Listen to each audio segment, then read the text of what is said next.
Good afternoon. Just gonna get my settings right. If I start getting too loud, someone give me a high sign.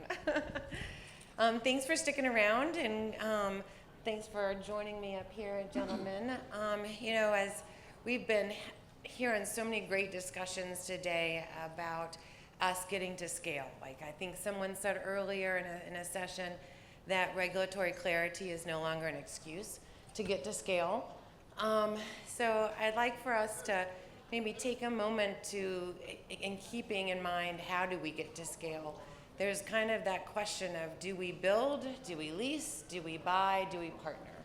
And so I'm really pleased to have representation from fintech and financial institutions up here today to kind of understand how that decision process and what that decision process looks like on deciding whether we build, lease, buy, partner.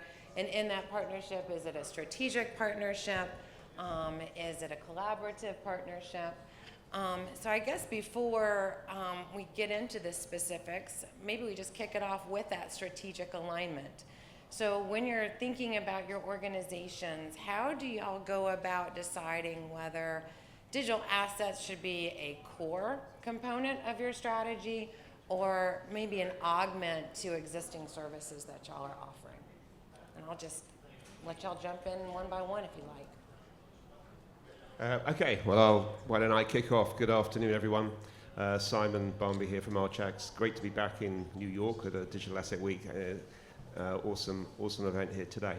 From our point of view, Archax, we're an infrastructure provider. We provide, products and services for institutions to get involved with digital assets.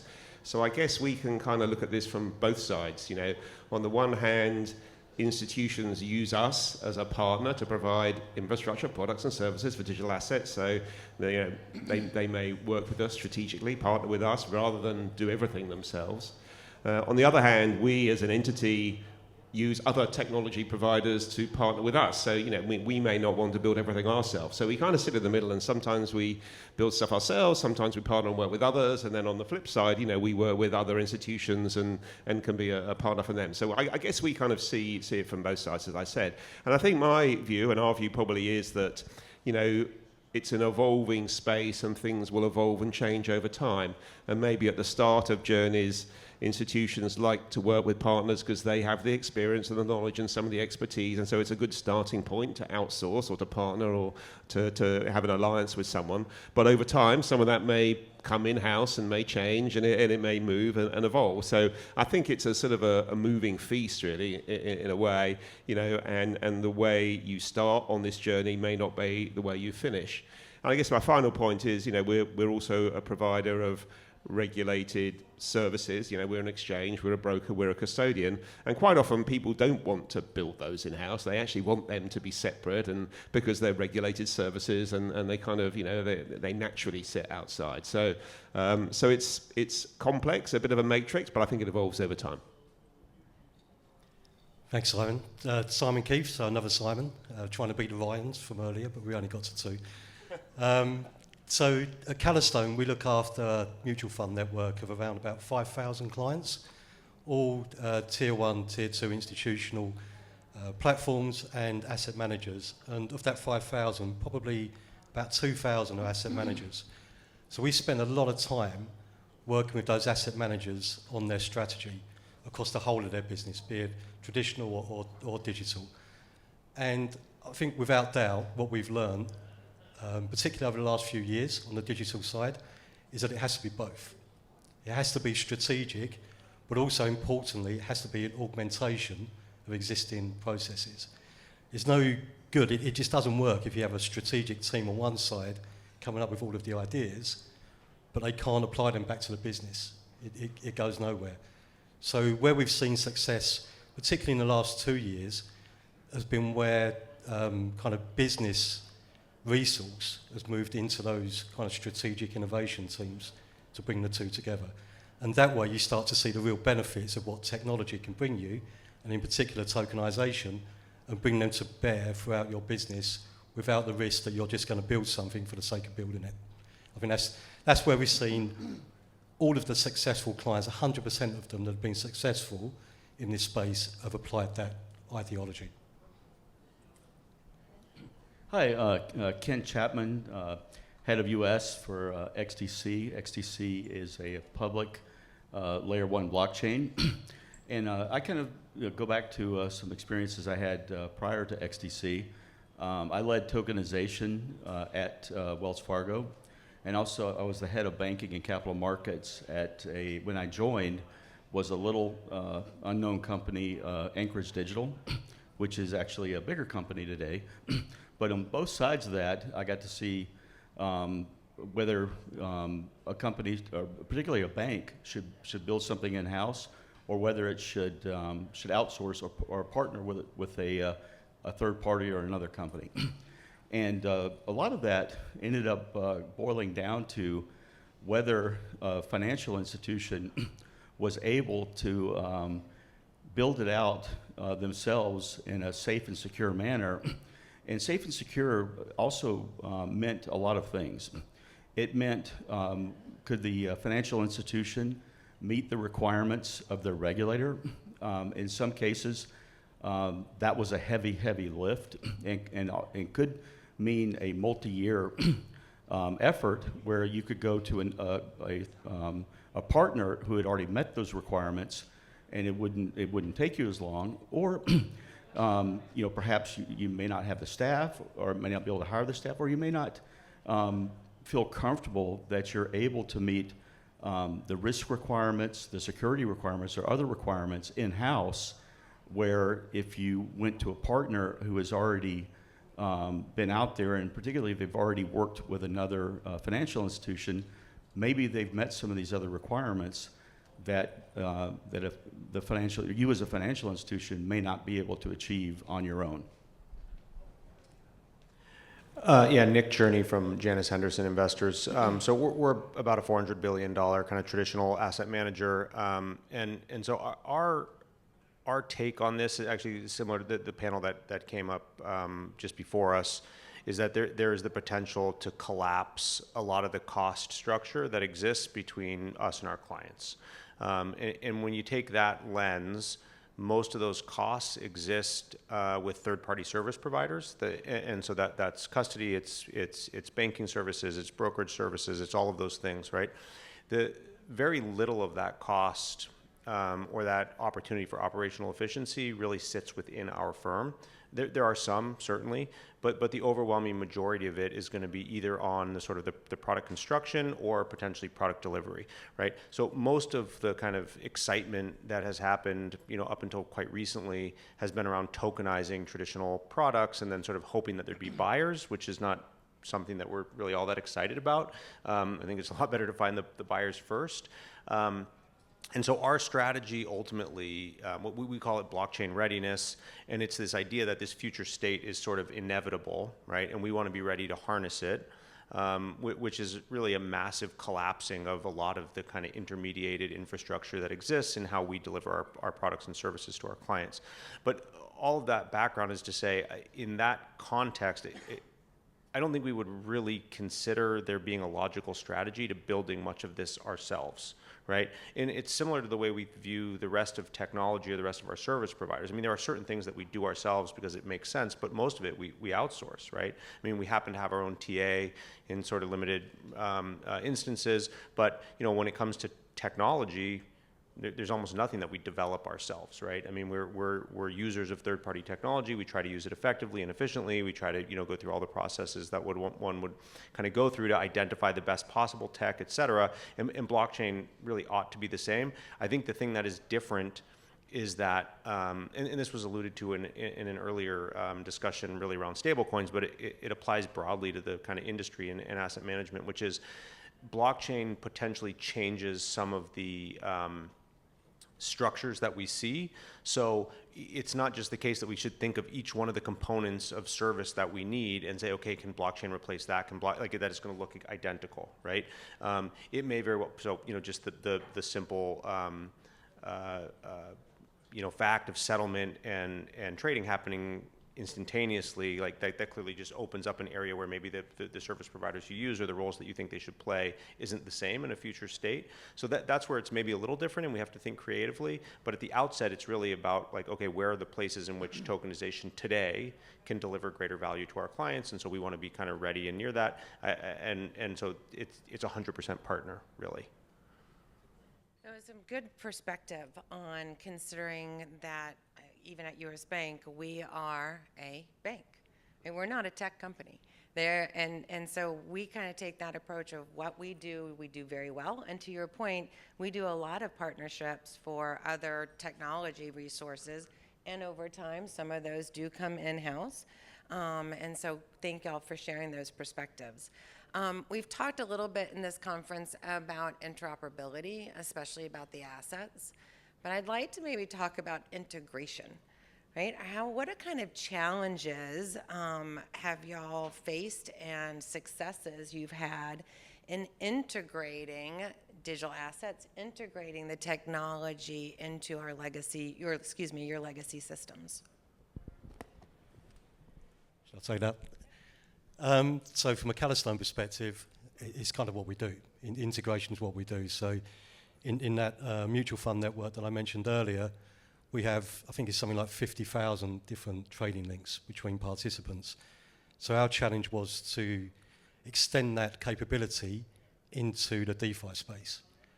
And by doing that, making it extremely simple for asset managers and asset servicers to do that integration, to make sure that it's simple, there's no heavy lifting, and to your point, Cynthia, that you don't have to worry about the detail. You do what you do best and let the experts take care of the integration and the technology. It's absolutely more of a mindset change, I think, than anything else from asset managers to understand that the DeFi space and the opportunities it provides them. But once they get over that kind of understanding, the next thing is, okay, how do I make it happen? So to be able to take away that need for any heavy lifting and to use integrations that are already there are an enormous bonus. And I think the only way that we really move forward as an industry is to make it that simple. Because as we all know, asset management isn't the fastest moving beast in the world. So you have to make it easy to enable the adoption. Yeah, I mean, we're a bit of an integration play ourselves as well, because we provide products and services, we provide infrastructure, we provide a platform, so we kind of help people integrate. I think it's interesting though, the way we work with people again kind of evolves over time a little bit, and a good example is fund tokenization. I mean, I think Nirvana in the fund tokenization space is a natively digital fund that exists just on chain, and that is the full books and records of ownership and everything. It natively exists on chain, from scratch. That is Nirvana. That is kind of where we all think it's heading, but that's a significant cost to set up and build and everything else from scratch.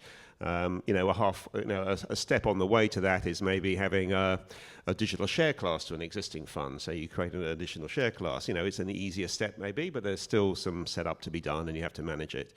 Another step is a digital feeder fund, where you have a feeder fund set up, a natively digital feeder fund that feeds into a traditional master fund. Again, another sort of baby step in terms of integration towards digital assets. And I guess the most basic of all, which is kind of how we work with a lot of asset managers at the minute, just because it's the easiest way for them to get some exposure to it without having to do a great deal, is us investing into the fund and tokenizing that investment. So it's kind of beneficial ownership tokens for funds. So which is no different really to nominee structures at brokers, but a similar kind of model. And for that, the fund doesn't really have to do anything at all. So I think in terms of how you integrate digital assets into the business, there's various ways to start to get involved and get on the journey. You don't have to jump straight to the end. You can sort of move through different steps to get there.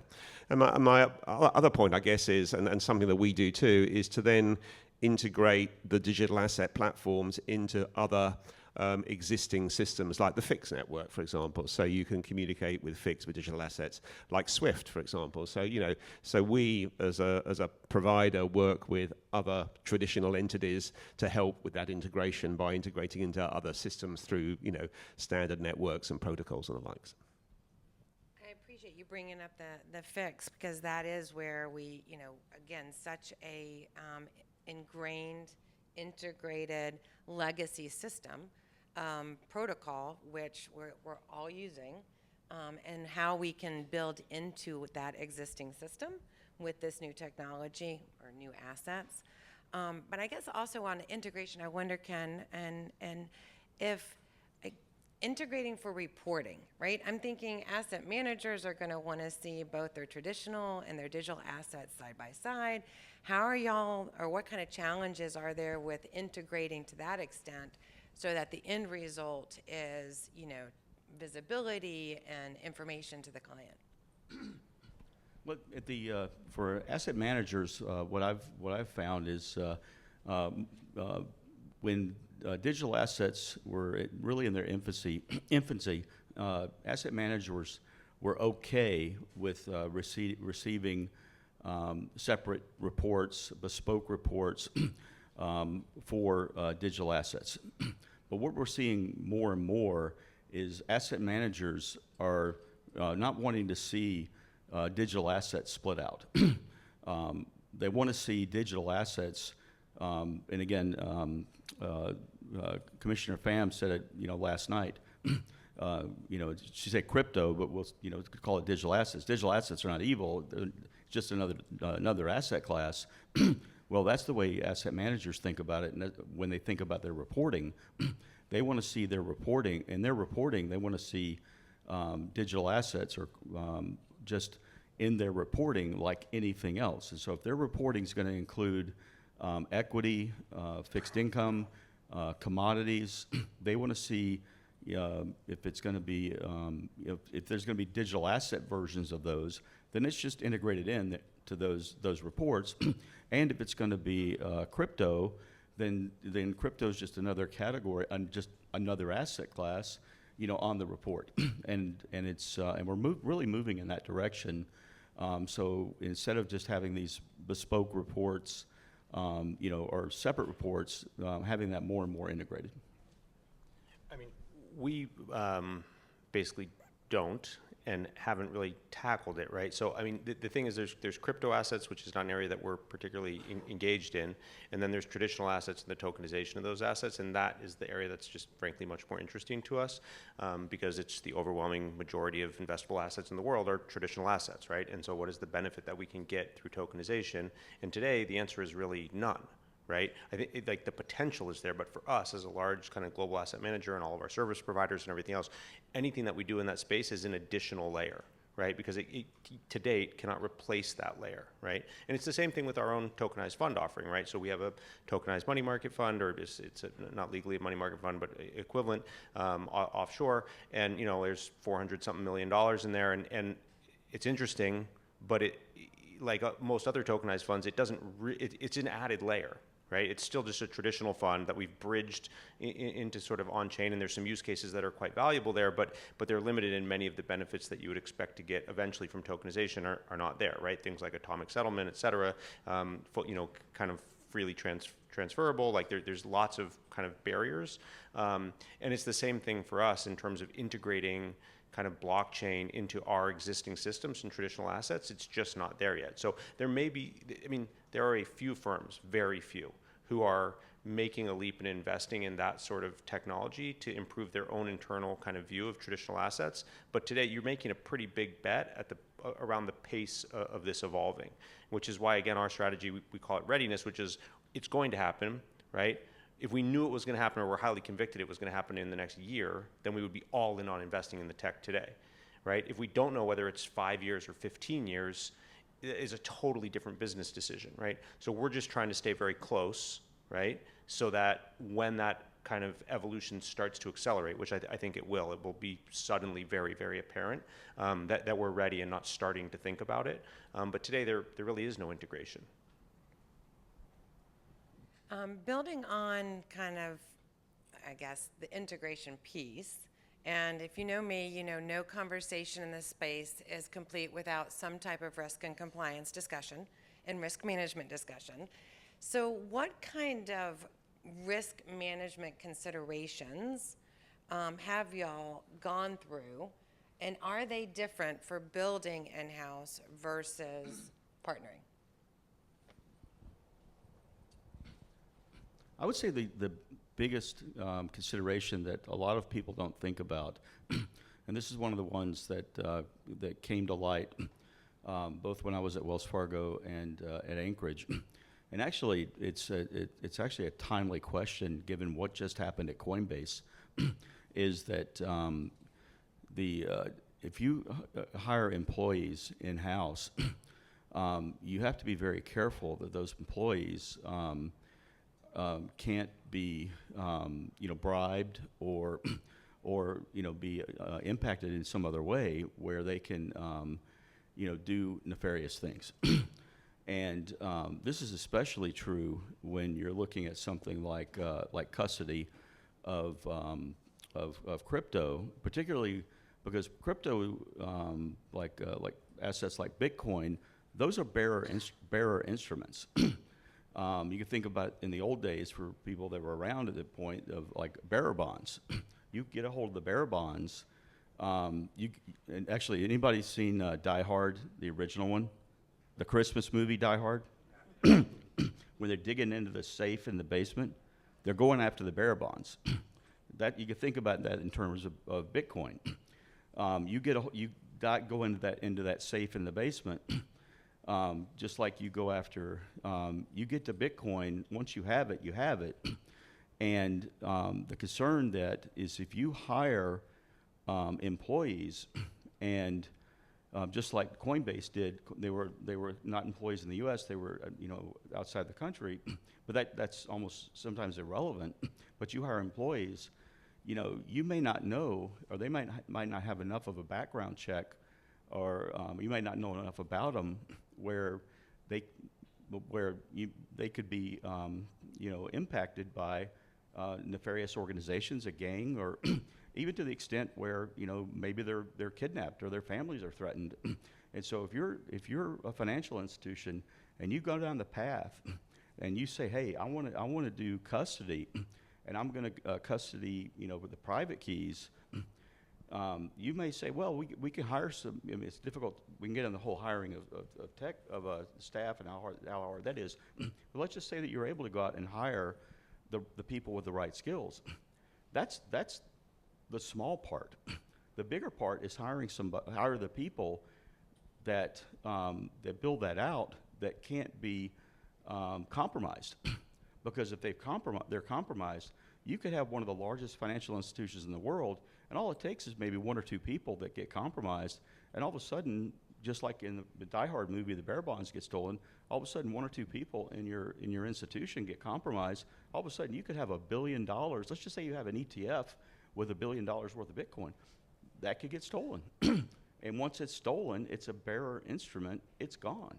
So, that's one of the considerations of, building it yourself versus, on the custody side, some of the custody companies that are out there specialize, particularly when it comes down to the employees that are kind of very close to it. Some of those companies, or some of those employees are very closely watched. They have very specific backgrounds, have extreme background checks, and some of them are without talking about specific companies, come from a specific country where they never leave the country, or that and so there's very very strict precautions that are taken that I'm not sure that a typical financial institution is willing to go to those extremes. I think speaking from experience again, I think probably 5 or even 2 years ago, asset managers' first response would be build internally, and asset services without a question. And that's always a challenge for a third-party provider, always a challenge. That's changed. In this new ecosystem, it's about collaboration without a shadow of a doubt. And it's refreshing to hear Nick say earlier, they've got no interest in building the technology, just concentrate on what you're good at and gathering the assets. And how refreshing was it earlier for Joseph at BlackRock to say that for the first time ever, they started looking at third-party partners rather than just buying them and buying in the capability. So I think that mindset has to change. throughout the industry. It's absolutely about collaboration in the DeFi space, and the asset managers that don't wake up to that are going to be the ones that lose. Yeah, and I think sort of reinforcing that, I mean, really the whole reason Archax came about was because we kind of realized that at the time, sort of back in 2017, 2018, most of the service providers in the crypto space, crypto asset space, were not regulated, and they weren't really institutional grade in nature. They didn't have the controls and processes that we knew institutions need. So, Archax was born to be that regulation first, institutional grade product and service provider to satisfy the risk that existed for firms to get involved in the space. So we kind of live and breathe by that very much firsthand. So. Just being conscientious of the time, and I believe cocktail hour on the other side of that wall. Just one last question then. As y'all have in each of your organizations had measured success, what kind of, or how did you decide and build out success criterias? And were they different when you built in-house versus partnered? And maybe you could share some of those key success criterias with us.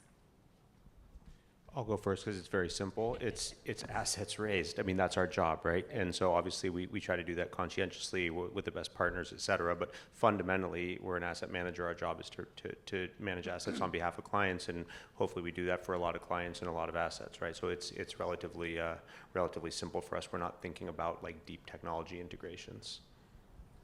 And for me, the success criteria, whether it was in-house or built in-house, or whether it was partnering, the success criteria, the end state was the same.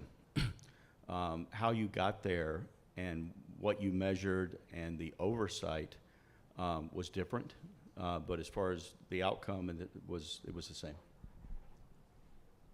And again, with asset managers that we work with, it's really key that any success criteria isn't just based around technology and that you've done something for the sake of doing it and got a press release out there. That's not success, right? It's got to be business outcomes, but also it's got to be realistic. You can't take a business case to the board and say, right, we want to do whatever project in the DeFi space, and then promise them the world in 6 months to a year's time. The results aren't there. You have to be realistic, because that way you'll be shut down on every project you ever do in the DeFi space again. So you have to go into it on a realistic journey and have those success criteria over kind of stages along the way. Yeah, there's kind of no shortage of stuff to tokenize. People are tokenizing everything. So in terms of inventory, there's plenty of that. I think the measure of success is commercial traction, and the way that gets delivered now, and the challenges that remain for us as an industry. I think it's all about distribution and liquidity. As we build out distribution, as we generate liquidity, that will deliver commercial traction, and that is the measure of success. Thank you, gentlemen, very much. Thank you all for hanging out a little bit. And I think it will be a constant conversation of an assessment of, do we build, do we partner, do we lease, do we buy? So more to come. Thank you so much. Thank you.